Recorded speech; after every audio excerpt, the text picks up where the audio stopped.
दोस्तों न्यूज़ में आपको ले जा रहे हैं नवाही बस्ती नाड़ी के करीब इंडस हाईवे पर, जहां रोड की तामीर और मुरम्मत का सिलसिला जारी है।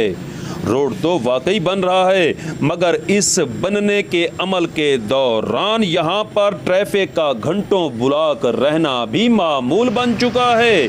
मौजूद हैं हमारे ब्यूरो चीफ ज़हूर हुसैन शिरानी, जिनके मुताबिक ज़ेरे नज़र वीडियोज़ में तकरीबन 2 से 2.5 घंटों से ट्रैफिक बुलाक दिखाई दे रही है। और इसकी बड़ी वजह यह है कि बनाने वाली कंपनी ने रोड के बीचों बीच काफ़ी फासले तक रोड़ा डाल दिया है, जिसकी वजह से ट्रैफिक को गुजरने में शदीद मुश्किलात का सामना करना पड़ता है। इस मौका पर मकीनों ने इंतज़ामिया से मुतालबा किया है कि यहाँ पर मुतबादल रास्ते का इंतज़ाम किया जाए, ताकि आमदो रफ्त के मसाइल से बचा जा सके। ज़हूर हुसैन शिरानी के साथ सुहेल शहजाद, बस्ती नाड़ी, तौसा शरीफ।